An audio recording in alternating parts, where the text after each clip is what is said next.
Palestine. This tour, twice delayed by COVID and ominously titled "This Is Not a Drill," includes references to police murdering black men, semi-automatic weapons and abortion, and giant video screens in the shape of a cross. Waters guitarist Jonathan Wilson has explained why Waters' tour differs from those of fellow older classic rockers. Quote, "Even the Stones or members of the Beatles, it's more of a trip down memory lane than it is a current show.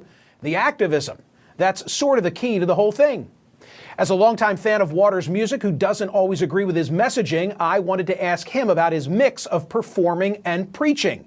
Things got a bit animated. So here's the quote, as I understand, that begins the show. If you're one of those, I love Pink Floyd, but I can't stand Roger's politics, people, you might do well to f*** off to the bar.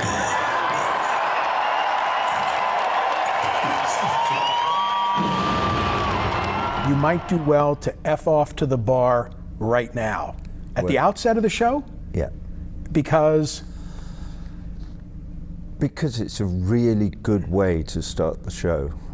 But apart from anything else, it sets a few things straight. Namely? Also it encourages a lot of the people who have come to the show, because they have listened to everything I've written since, 1965 or whenever I started writing songs. So they do know what my politics are, and they do understand where my heart is, and they understand sort of why I'm there. But maybe it also gives a message to people who don't want to be there, in which case them effing off to the bar is probably not a bad idea. Except that you never know, those people, if they sit in a community like my audience is on these shows of This Is Not a Drill on this tour, there is such a great feeling of communication in that room between me and the audience, and between us combined with all our brothers and sisters all over the rest of the world, irrespective of who they are, where they live, their ethnicity, their religion, their nationality, or anything else. Because if This Is Not a Drill has a message, it is that we have to communicate one with the other. To the guy who says, shut the F up, play the hits, do you want him, as long as he doesn't shout it out, do you want him in the arena? I don't not want him there, so long as he doesn't annoy the people who do understand what's going on in the arena. I'm happy for him to But I'm be saying, there. like, do I have to buy in? Does a person in the crowd have to buy in to the message? I've always loved the music. Right. Some of the messages I can buy into, and some I can't. I've only got one message. Two strangers passing in the street, by chance two passing glances meet, and I am you, and what I see is me. That is my message. And that was on Medal, which was in 1970.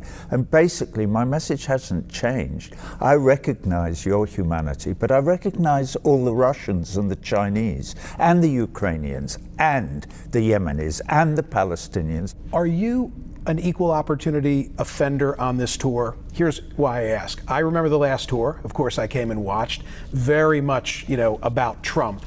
And in the current show, you've got a montage of war criminals, according to you, and a picture apparently of President Biden on the screen, and it says, "Just getting started." What's that all about? President Joe Biden? Yeah. Well, he's fueling the fire in the Ukraine for a start. That is a huge crime. Why won't the United States of America encourage Zelensky, the president, to negotiate, obviating the need for this horrendous war that's killing. You're blaming. We don't know how many Ukrainians. But you're blaming the party Russians. that got invaded. Come on, you've got it reversed. That's any war. When did it start? What you need to do is look at the history, and you can say, well, it started on this day. You could say it started in 2008. Okay, this war is basically about the action and reaction of NATO pushing right up to the Russian border, which they promised they wouldn't do when Gorbachev negotiated the withdrawal of the USSR from the whole of Eastern Europe. When you say this, then I have to say, what about our role as liberators? You of all people, you have no role as liberators. World War II. World War II. You got into World War II because Come is on. Pearl Harbor. Pearl Harbor. You were completely isolationist until that sad, that devastating, I would argue awful we were day always going to get in, and that 1941. pushed us in. But thank God the United States got in, right? You lost your father in World War II. Thank God the United States. But right? thank God the Russians had already won the bloody war almost by then. And don't forget, 23 million Russians died, protecting you and me from the Nazi menace. Hey, and you would think the Russians would have learned their lesson from war and wouldn't have invaded Ukraine. Well, you Fair? with all your reading, I would suggest to you, Michael, that you go away and read a bit more and then try and figure out what the United States would do if the Chinese were putting nuclear-armed missiles into Mexico and Canada. The Chinese are too busy encircling Taiwan as we speak. Okay? They're not encircling Taiwan. Taiwan is part of China. And that's been absolutely accepted by the whole of the international community since 1948. And if you don't know that, you're not reading enough. Go and read about it. Okay, did we solve anything here today? No, well, yeah, we did. Well, I mean, no, we didn't. Because I mean, you're believing your propaganda, your side's propaganda. You're defining it as Taiwan, propaganda. you can't have a conversation about human rights, and you can't have a conversation about Taiwan without actually doing the reading. Roger, if you're having a conversation about human rights, at the top of the list of offenders are the Chinese. Why is it always the Western world? At the top of your list. Why is it always the Chinese Western didn't world? invade Iraq and kill 1 million people in 2003. In fact, as far as I can recall, hang on a minute, who have the Chinese invaded and murdered, slaughtered? Their own. Bollocks. Okay. That's absolute nonsense. Complete nonsense. You should go away and read, but read some proper Hey, my literature. problem is I spend too much time reading your liner notes, okay? Thank you for doing this. Thank I appreciate you for it. talking to me. All It's right. always a pleasure. Is it? Okay. Oh, my God. You're such a troublemaker. Please don't call me that. What? My God.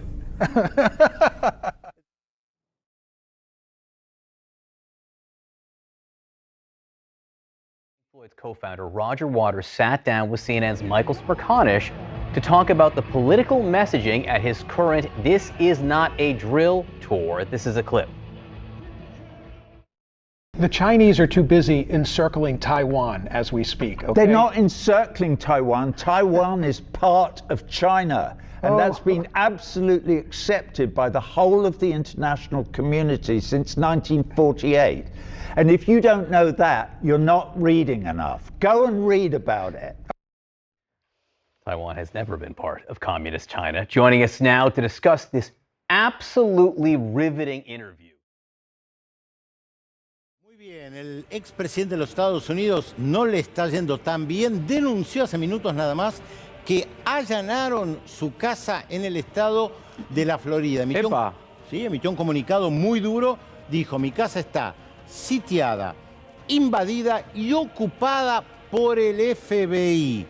Nunca le pasó algo similar a un expresidente de los Estados Unidos, dice Donald Trump. Es un ataque de la izquierda democrática radical porque quieren evitar que él se pueda presentar en el año 2024 como candidato a la presidencia, aunque todavía no lo formalizó.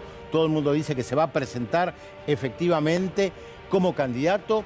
Dijo en el comunicado que estas cosas solo pasan en un país del tercer mundo, obviamente.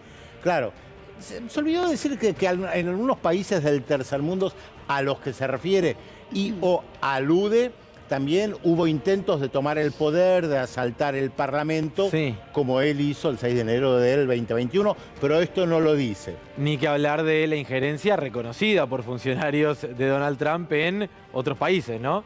No, eso tampoco. Tampoco, bueno, no importa. Tampoco lo dice. Pero entonces, ¿están allanando la mansión de Donald Trump en Miami? Vinculado, según lo que se está informando, justamente a lo que pasó el 6 de enero del 2021 y esta entrada del Congreso de los Estados Unidos por militantes de Trump. Denunció también que le abrieron o llevaron la caja fuerte que tenía ahí en su hermosa mansión, como él mismo la definió. Es verdad, esto no se da todos los días, pero también hay que decir que no todos los días Estados Unidos tiene un presidente como Donald Trump. Bueno, muy bien. En instantes también hablamos de Ucrania.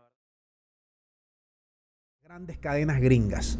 Acaba de sacar un reportaje echándole candela al actor comediante, diciéndole que prácticamente todas las armas, el 30% de las armas o el 70% de las armas que envían gringos, Reino Unido, Europa, Polonia y el resto, se pierden.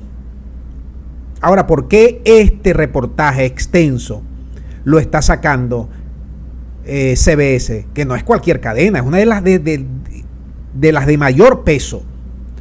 Hace pocos días yo te presentaba un video de Sky News, otra de las grandes cadenas mundiales de televisión de Australia, echándole candela durísimo. Un reporte de opinión de más de 5 minutos. Todos contra Volodymyr. ¿Por qué? Porque ya se han dado cuenta que este es un gobierno prácticamente demente, es un gobierno desquiciado, es un gobierno que inventa, es un gobierno donde su mayor base es la propaganda, las medias verdades. With most of my colleagues on this station and our network guests on this next item, but I really feel I can't bite my tongue any longer. You see, I think the president of the Ukraine is not all that he's portrayed as by the Western media. I mean, if you believe the spin, he's the second coming of Winston Churchill and he'll be remembered as the great hero saving his people from the evil Russians. I'm the first to admit that Putin isn't a good guy either, but what the West glosses over is the terrible things that have happened to the primarily ethnic Russian people in parts of the Ukraine under Zelensky's rule. These people comprise the largest Russian community outside of Russia, and they make up about 17% of the Ukrainian population. And they live in primarily Russian regions and have effectively been in a civil war with the Ukrainian government since 2015. This was just after they were promised a vote on independence in 2014. That vote has never taken place. Zelensky promised to end the civil war. He clearly hasn't done so. Instead, he's facilitated the goading of the Russians by endorsing the right sector, whose leader publicly claimed he fed the bones of Russian children to his pet wolf. Now, apparently that was a joke, but it must have been lost on the Russians, and particularly those who felt they'd been mistreated by Ukrainian troops.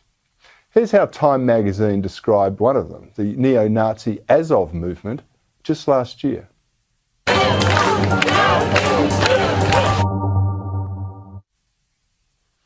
Commentator Glenn Greenwald sums it up nicely with this tweet.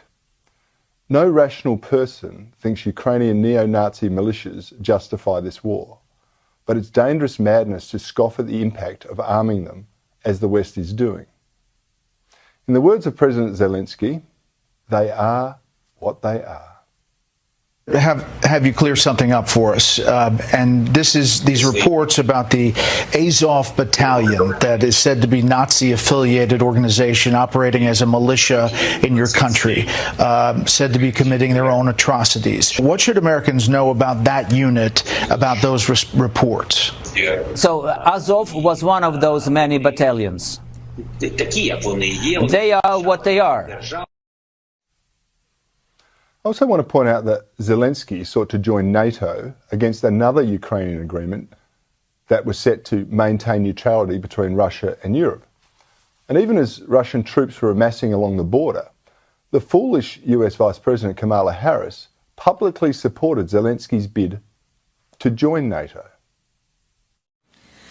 So I will say what I know we all say, and I will say over and over again. The United States stands firmly with the Ukrainian people in defense of the NATO alliance.